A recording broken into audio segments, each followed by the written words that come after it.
Now, the greatest radio shows of all time. Suspense. The Shadow Node. Washington calling David Harding, Counter Spy. Classic radio theater. The Great Gildersleeve. Fibber McGee and Molly. Dragnet. Gunsmoke. The Lone Ranger. Now, step back into our time machine with your host, Wyatt Cox. Good evening, friends of the Inner Sanctum. Louise Erickson in A Date with Judy. The show originally broadcast on June 10th, 1947, as Judy starts working on gifts for father for Father's Day. Night and day, at home or away, always carry Tums. T-U-M-S. Tums, famous quick relief for acid indigestion, presents A Date with Judy, starring Louise Erickson as Judy and John Brown as father. Hello? Hello, Judy. This is Mitzi. Hello? Gee, your voice sounds funny, Judy. Huh? Oh, wait a minute, Mitzi. There must be a crossed wire. Will whoever's on the line kindly get off, please? But, Judy, it is I, Oogie. Oogie, what are you doing there? Well, I was calling you. Well, hello, Oogie. It's nice to hear your voice. Oh, hello, Mitzi. It's nice to... Well, isn't this interesting, talking to you both at the same time? What do you want, Oogie? Well, I can't say in front of Mitzi. Go ahead, Oogie. I won't listen. Well, Go ahead, Oogie. Oogie, Mitzi is my most bosom friend, and she can hear anything that you have to say to me. Mitzi, dear. Yes, Judy? Will you kindly hang up and I'll call you back a little later?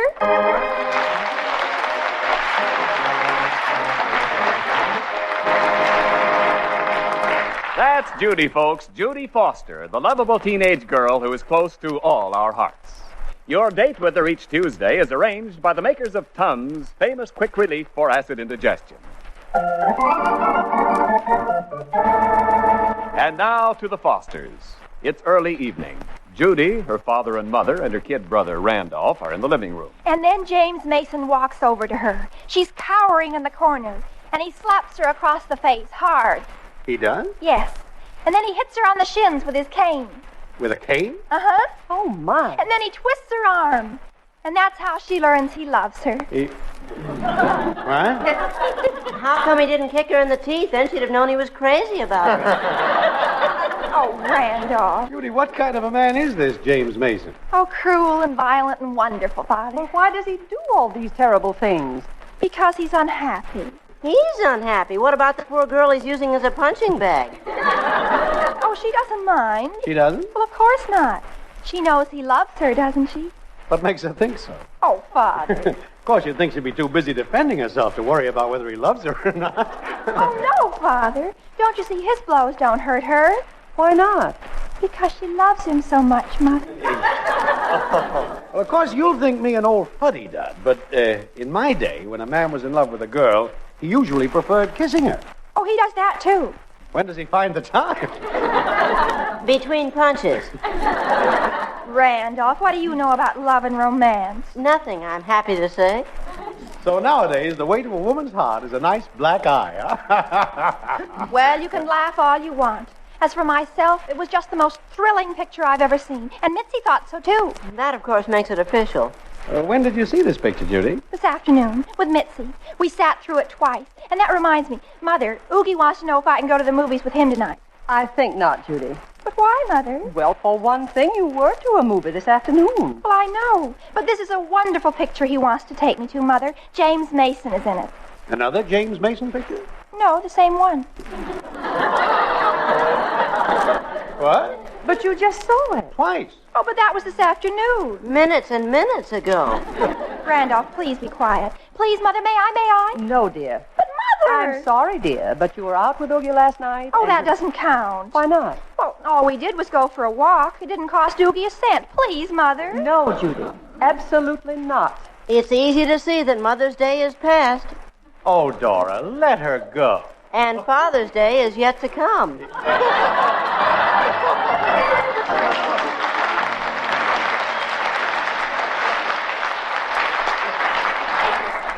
And if it hadn't been for my father, Oogie, I wouldn't be going to the movie with you tonight. Why? Doesn't your mother like me? Well, of course she does. She thinks you're very nice and harmless. Well, then why did she... Oh, it had nothing to do with you. She just didn't think I ought to go out tonight. Oh. But then Father said he didn't think it'd be so terrible if I went, and he talked Mother into letting me go. Well, if it hadn't been for my father, we wouldn't be going to the movies either. Really? Yeah. You see, my mother said that seeing as how I'd taken you out the night before, it'd be better if I didn't take you out tonight, because if I took you out 2 nights in a row, you'd start getting ideas. Oh, she did she? Yeah. But my father told her to take another look at me, and if your folks didn't object, who were they to complain? He did? Uh-huh. He doesn't seem to think that I'm good enough for you, Judy. You know, Oogie, I like your father. I've always liked him. Yeah, he's a swell guy. And so is your father, Judy. He is, isn't he? Yeah. Fathers are wonderful things to have, aren't they, Oogie? Oh, boy, I'll say. Not that mothers aren't wonderful, too. Oh, sure. One is as important as the other one. But fathers... Well, if there weren't fathers, who'd we go to when our mother said we couldn't do something? And who'd give us our allowances? And who'd earn a living for the family? I guess this would be a terrible world without fathers. And I don't say that simply because I'm a man and a prospective father myself. If there were no fathers, I think I would rather not have been born. Me too. You know, sometimes I think we don't appreciate our fathers enough. Or if we do, we don't show it. Or if we do show it, it's once a year, on Father's Day. Or with a tie for a present. Or a handkerchief. Whether he needs it or not. And usually we borrow the money from him to buy it. A tie or a handkerchief. To express our appreciation for all he's done for us all year. You are so right, Oogie. What does it mean? Nothing. It doesn't even mean a sacrifice on our part, usually. We go into a store and spend 2 minutes selecting it. What were you going to get for your father this Father's Day, Oogie? A tie. What were you going to get, Judy? A handkerchief. We ought to be ashamed of ourselves. Well, I'm not going to get him a handkerchief. I'm going to get him something that means something. Something that'll show him what I think of him. Something that takes a sacrifice on my part. Me too. What are you going to get? I don't know. What are you going to get? I don't know. But I'll think of something. And when I do... Yeah? It'll be absolutely something astonishing.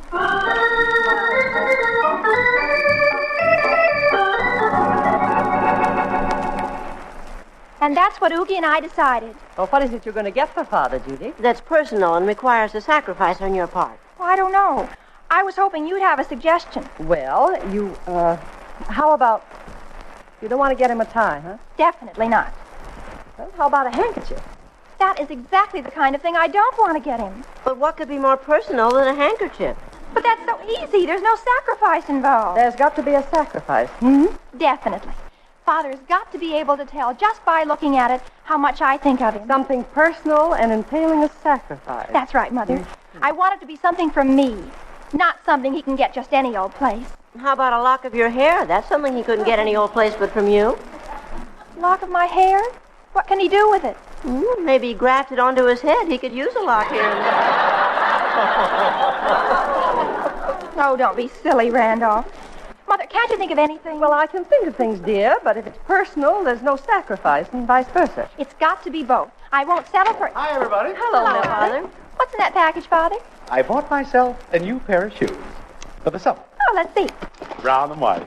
I've always wanted a pair of brown and white shoes. There. How do you like them, huh? Long, aren't they? Is that all you've got to say? Dora, what do you think? Well, they're very pretty, but... But what? Are your feet really that big, Milton? Big? Big? I don't see anything so big. Do you, Judy? Well, there's an awful lot of white on them. There is not. Well, why are you staring at them like that? I was just thinking that I could probably get both my feet Is that so? Oh, well, I like them. What do you think of that? I think... Never mind. Yes, sir. Now that you've all had your little laugh, I'll take my shoes and try them on. Please, excuse me. Oh, dear. We've hurt his feelings. Well, how are we to know Father was so sensitive about his big feet? And I never realized that they were that big. Those shoes would make two of the prettiest waste paper baskets I ever saw. Mother, I've got it. Got what? I know exactly what I want to give Father for Father's Day. A foot shortener? No. A pair of Argyle socks, which I shall knit with my own two hands. But, Judy, you've never made a pair of socks before, have you? No, but Mitzi has. She'll help me. I'm going to see her right now. Goodbye. Don't be late for dinner, dear. I won't, Mother. Oh, Judy. What, Randolph? You're planning to knit a sock for each of Father's feet, aren't you? Well, of course. In that case, I have one suggestion to make. What's that? Corner the wool market.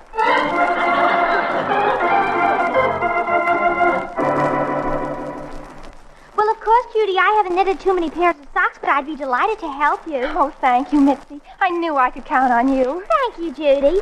Now, the first thing we've got to decide is what colors to make them. I know exactly what colors I want. I want them to match his new brown and white shoes. So I think the socks should be brown and beige with green argyle. I see. Well, the next thing to decide is how much wool to buy. How big are his feet? Pretty big. But how big? Do you know his size? I'm afraid not. Well, are they this big? Bigger. This big? Bigger. Judy Foster, this is no time for jokes. But I'm not joking, Mitzi. He has, rather longish feet. But if his feet are any longer than this, I don't see how he could possibly walk. His feet are longer. They are? I know it's hard to believe, but they are. Gee, this is liable to run into big money. I'll tell you what, Judy. Why don't you bring over one of your father's shoes so we can see exactly how long the sock should be? All right. I'll bring it over tomorrow after school. I can't tell you how I appreciate this, Mitzi. Oh, Judy, it's a supreme pleasure. And besides, I'll think of something that you can do for me.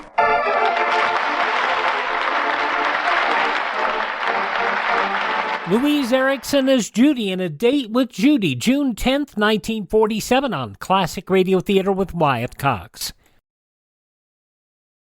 You're listening to Classic Radio Theater with Wyatt Cox here on your favorite radio station. More of A Date with Judy starring Louise Erickson from June 10th, 1947.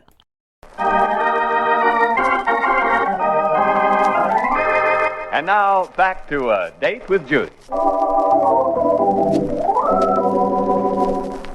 Judy, where in the world are you going with one of your father's new shoes? I'm taking it over to Mitzi's so she can see how much wool I'll need. If that shoe had wheels on it, you could ride it over to Mitzi's. You better get it back before your father comes home. Oh, I'll be home long before Father.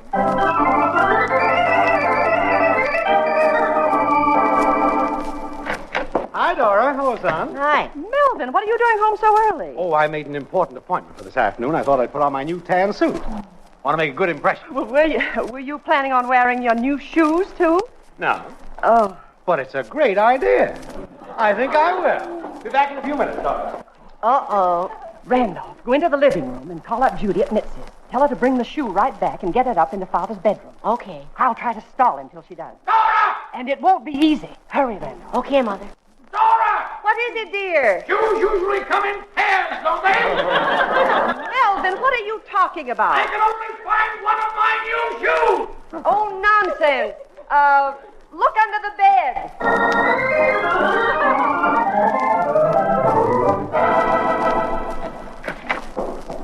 Randolph, did you get Judy? Yep, she's on her way. Oh, shh, here comes Father. I don't understand it. I don't understand it. I've looked everywhere, and I can't find my other shoe. Well, you don't think it got up and walked off by itself, do you? Well, with that particular shoe, it's not beyond the realm of possibility. Randolph! I tell you, I searched everywhere, Dora. But, Melvin, you couldn't have. Now, let's see. Did you look on the top shelf in the closet? Now, why should I? I didn't put them there. Well, if that's the way you look for things. But my goodness, they couldn't be up on the TV. Oh, all right. Dora, why should I look in the drawer where I keep my shirts? I couldn't possibly have put my shoes there. But, Father, did you look in the clothes hamper? Clothes hamper? Melvin, you mean you didn't look in the clothes hamper? Well, naturally not. Father. What? Remember how sensitive you were about our reactions to your new shoes? Well? Well, isn't it possible that you were so sensitive that subconsciously you hid them in the clothes hamper? Without realizing it, of course. What? Why, that is the most ridiculous... Is that possible?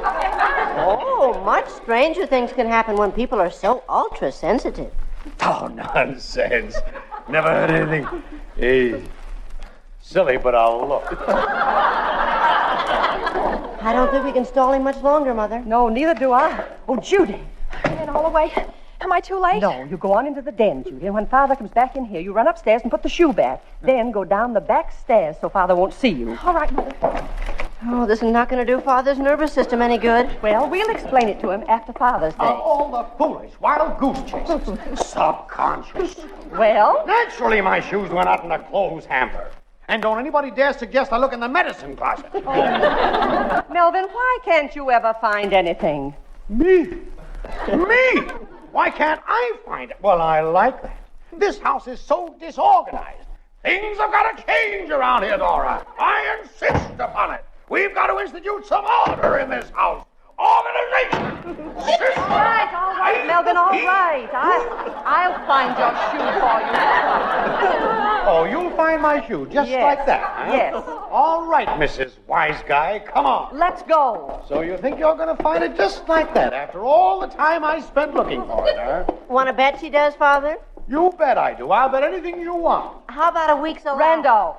But Mother, an opportunity like this doesn't come along every day. There will be no betting, Randolph. Is that clear? Yes'm. There, all right, Melvin, here we are. Now, where did you say you put your shoe? Right in that closet. Right there on the deep.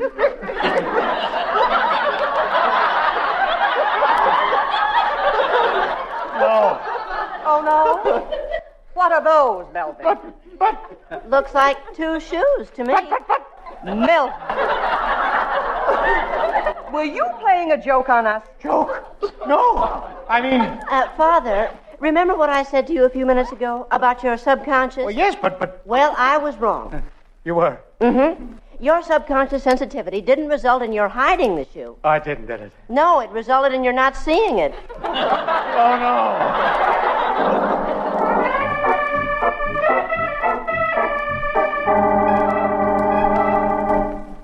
That was 4 days ago. And ever since then, he's been behaving a little strangely. My goodness. Well, what does your father do, Judy? Well, if anyone should happen to mention the word feet, or anything that has any connection with feet, a wild look comes into his eyes. Oh, it's a shame to worry your father. Well, Father's Day is in 2 days, and then I'll be able to explain everything to him. Oh, by the way, Oogie, how's your Father's Day song coming? Well, it's almost finished. All I've got to do is find a word that rhymes with pater. How about tomato? Tomato? Oh, what's that got to do with a father? Oh, I don't know. Couldn't it be something about how Pater is so wonderful because his heart is as soft as a tomato? I think you better stick to helping Judy with her knitting, Mitzi. Well, you don't have to act so superior, Oogie Pringle, just because you happen to be gifted with a creative temperament. As a matter of fact, Mitzi, that's why we came over. I wanted you to tell me what to do next on Father's sock. Well, let's see what you've got. Here. You think this is long enough? Holy smoke, is that for a human being? It so happens that Judy's father happens to have unusually big feet. Jeepers, I'll say he has. What about the other one? Or is he supposed to get both his feet into that one? Oogie.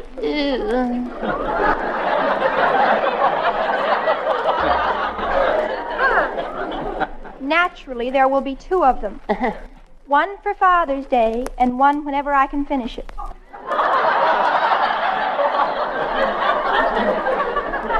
Is it long enough, Mitzi? Well, gee, it's hard to tell, Judy. Actually, there's only one way to really get it just right, and that is to try it on the foot that it's intended for. But how can I do that? I want it to be a surprise. Well, do you know anybody who has the same size foot as your... No, I guess you don't. Well, what am I supposed to do? Say, I've got an idea. What, Oogie? Well, when your father's asleep tonight, all you have to do is go in...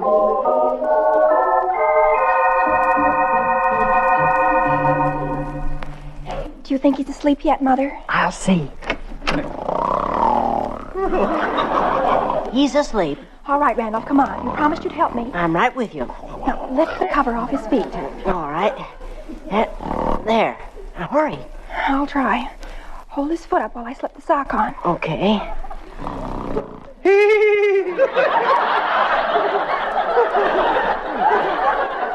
Judy, you're tickling his feet. Well, I can't help it. Now, be careful, Judy. Well, I am, but We'll find out what that is in a moment. A Date with Judy, June 10th, 1947, here on Classic Radio Theater with Wyatt Cox. The conclusion follows these messages from your favorite station.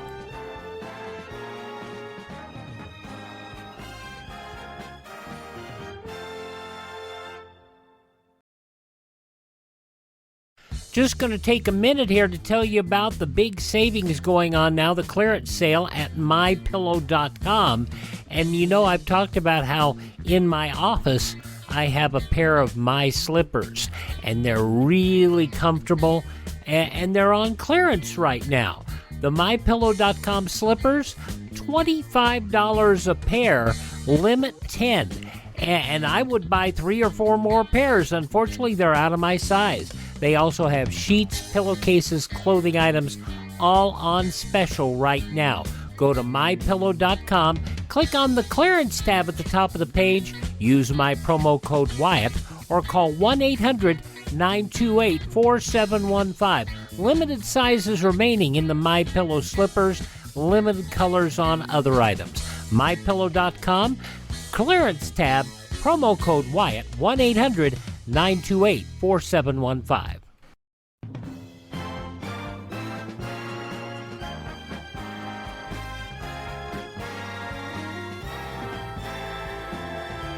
Classic Radio Theater with Wyatt Cox on your favorite station. The conclusion now of A Date with Judy, June 10th, 1947. Louise Erickson, and yes, that is Richard Crenna, or as he was billed at the time, Dick Crenna. What's happening? What's happening? Judy's tickling his feet. Judy, this is no time to play games. I'm not playing games, Mother. It's just that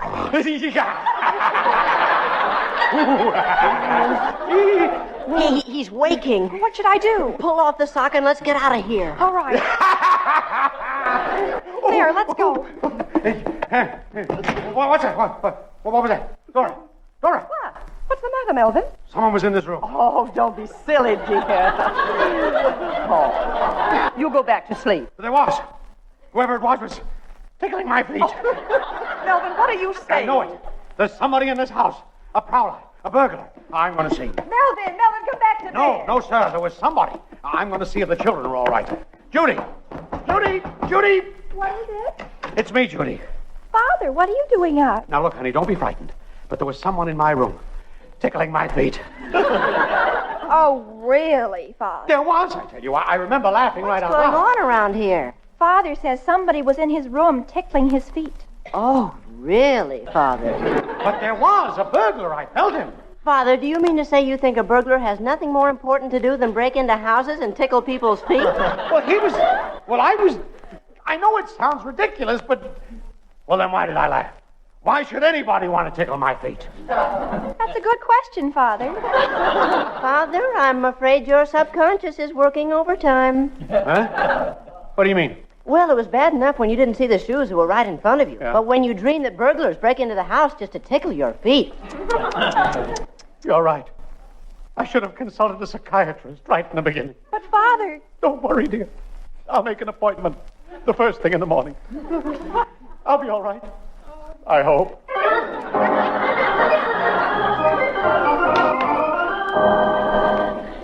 And then, Mother, he said he was going to call a psychiatrist the first thing in the morning. He's downstairs looking in the phone book right now. Judy. What, Mother? Judy, don't you think that you'd better... Yes, Mother. I'll have to tell him about the socks. Of course you will. Oh, dear. Now my Father's Day present won't be any surprise on Father's Day. But it'll be nice to have Father all there.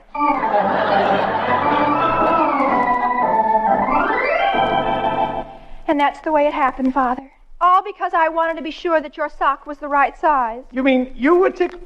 You mean it wasn't my subconscious? You mean... Yes, Father. Of course, I knew it all the time. Of course. Yeah, but just the same, Oh, now, Judy, don't look so sad, dear. Everything's all right. I'm not mad at you. Oh, Father. Imagine knitting a pair of socks for your old father. Well, not exactly a pair. Just one sock, on account. On account of she ran out of wool. Who cares? Judy, honey, I love you.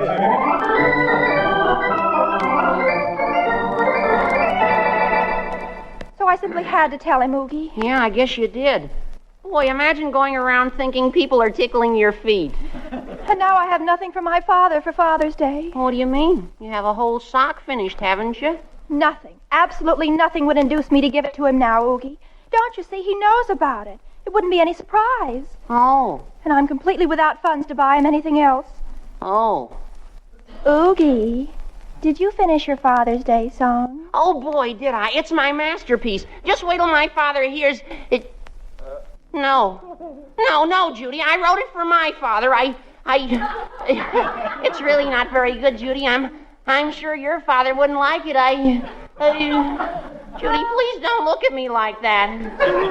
Please.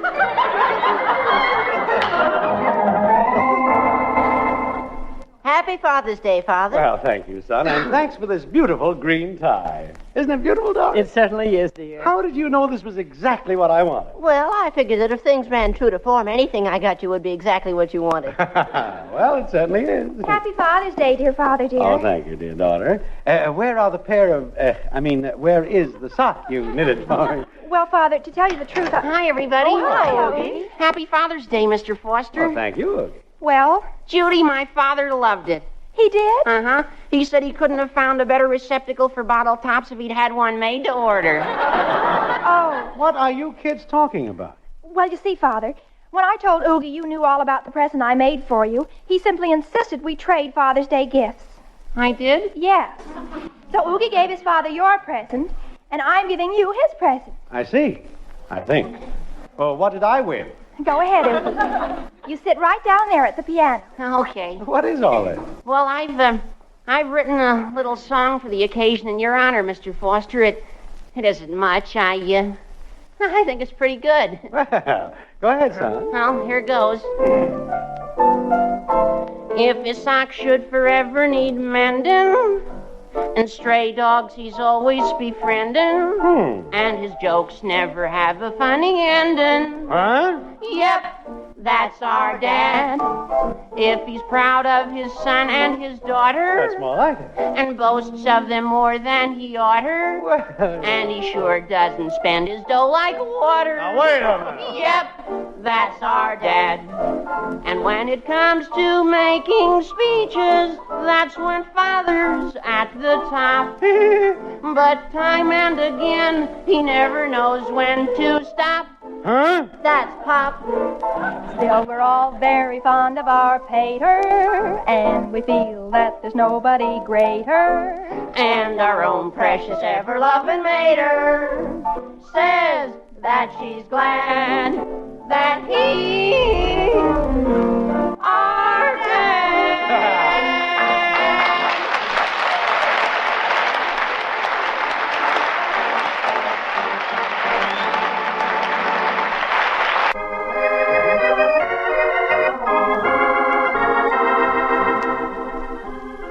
A Date with Judy is written by Aline Leslie and stars Louise Erickson as Judy and John Brown as father, with Dix Davis as Randolph and Myra Marsh as the mother. Oogie is played by Dick Crenna and Mitzi by Sandra Gould. The music was arranged and played by Gordon Kibbe. The song That's Our Dad was written by Hal Bourne. The program was produced and directed by Helen Mack. June 10th, 1947, A Date with Judy here on Classic Radio Theater with Wyatt Cox. Thanks to Ted at RadioMemories.com for supplying us Classic Radio Theater with Wyatt Cox. This episode of Lum and Abner, June 10th, 1935. The drama of the theater continues.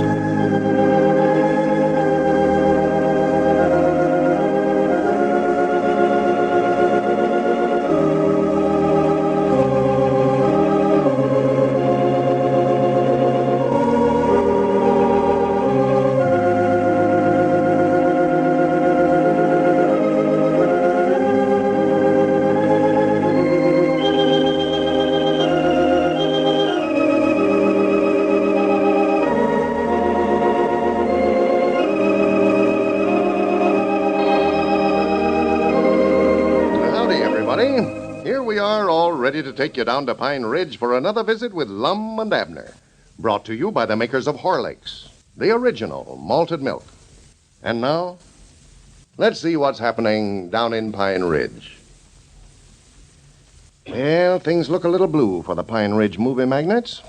First the musician, then the carpenters, and finally the motion picture operator have joined the payroll of Squire Skimp, who is opening up an opposition house. Since the help deserted, Lum and Abner have been forced to take over the job of getting the theater ready. And as we look in on them tonight, we find the old fellows substituting for the carpenters, who ought to be rushing the Pine Ridge Planetarium toward an early opening date. Listen.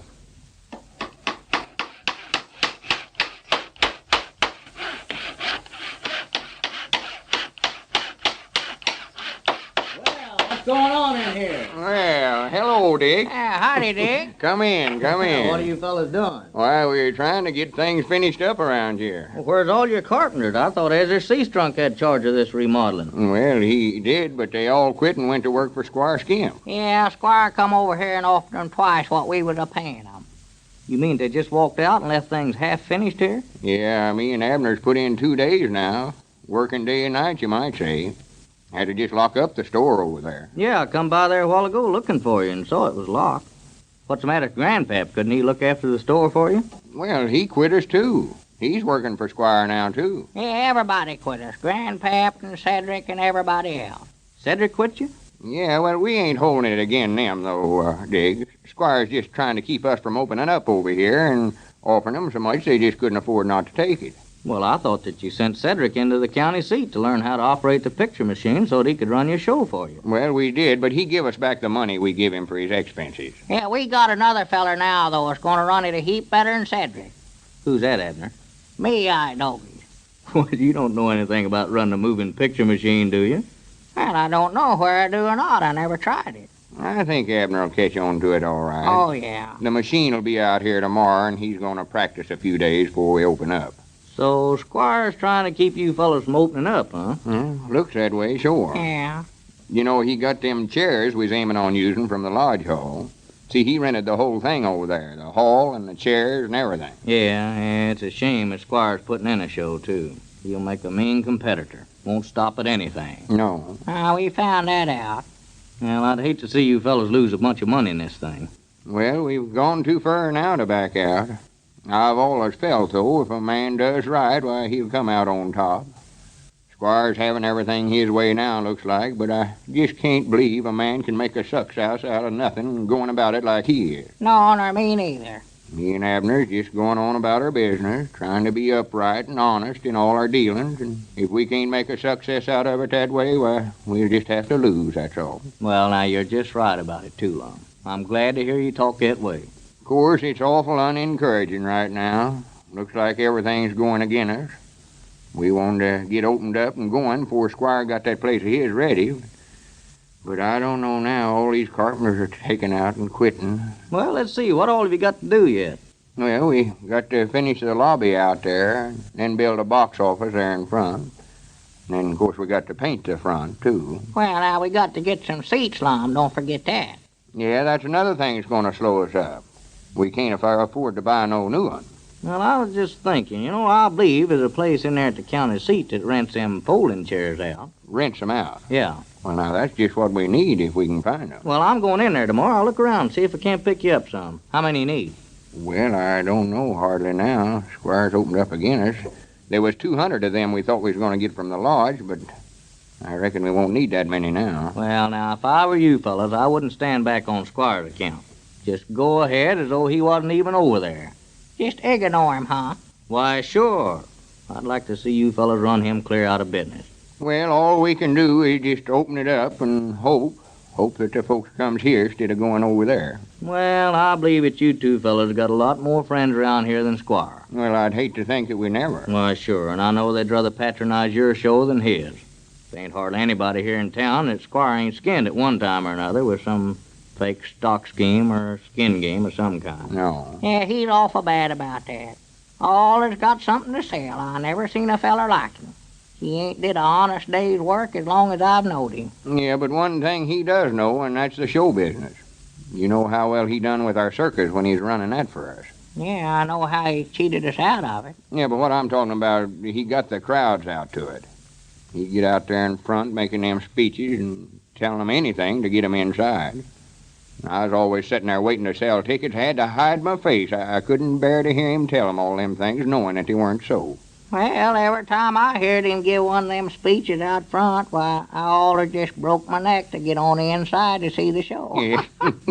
Thought every time we must have some stuff in there that I never knowed anything about. Abner would. He would. He'd go right in there and look all around for the stuff Squire's telling him about. Well, of course, that's all right when you're moving from town to town like you was with the circus. But now, running a picture show, why, you're catering to the same people every day.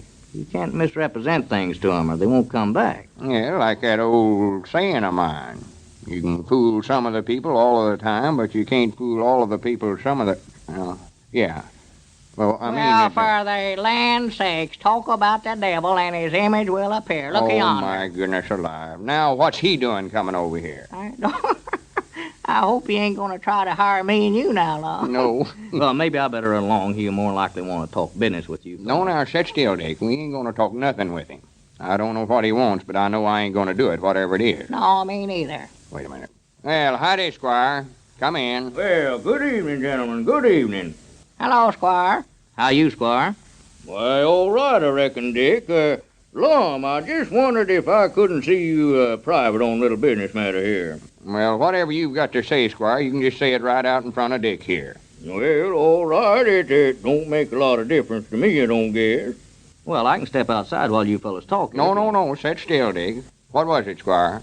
Well, I just noticing you men aren't getting along very fast with your remodeling here. Yeah, we're getting along all right. I'll be opened up and doing a big business long before you men get this place ready here. You ought to. You hired every carpenter in the town away from us. Yes, well, now that's what I want to talk to you about, Lum. I feel bad about that, too. I'm afraid that I've inconvenienced you. We've been friends too long to let anything like that come between us. I guess that I offered them a little better wages. Not knowing it, of course. You know blame well you did. It just looks like that you fellows made a big mistake by not taking me in as a third partner. And I just thought that I'd drop over and see if you men had changed your minds about that, reconsidered my proposition. Well, how much would you pay for a third interest, Squire? The other day, Lum, I was willing to put up a third of the cost opening up this place. But, of course, I couldn't do anything like that now.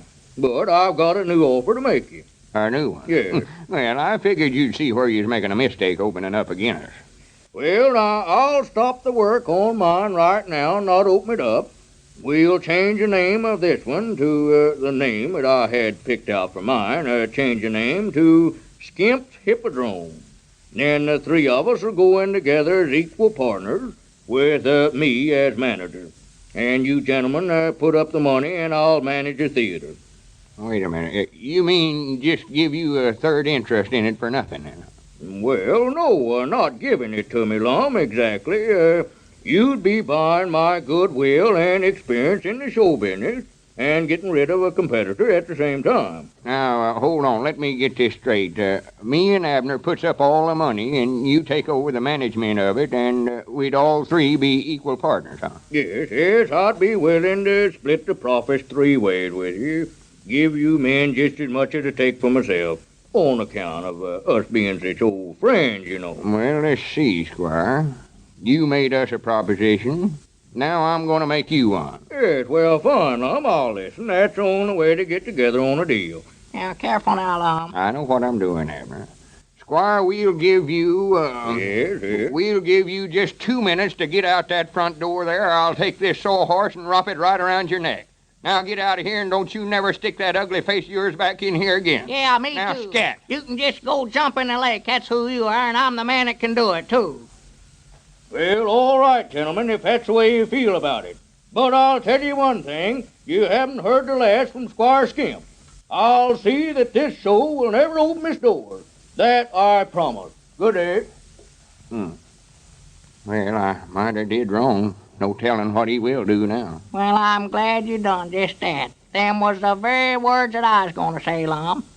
Only I couldn't think of it. Granny, we've got to open up first now. By jacks, you will open up first, too. I'll help you. Get me a hammer there, a saw, and tell me what to do. We'll get this show opened up first if we have to work night and day.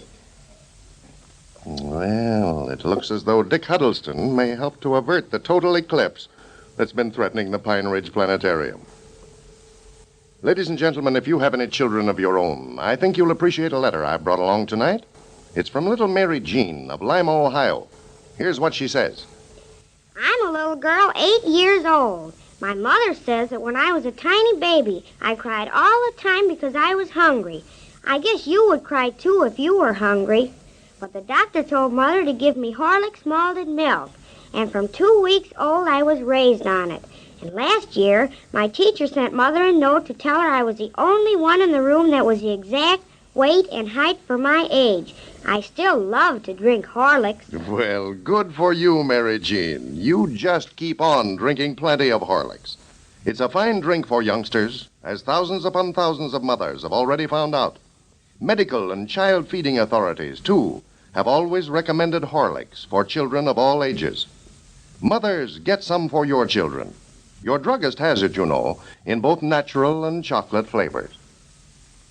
This is Carlton Briggert, speaking for Lum and Abner and Horlicks, who now bid you all good night and good health.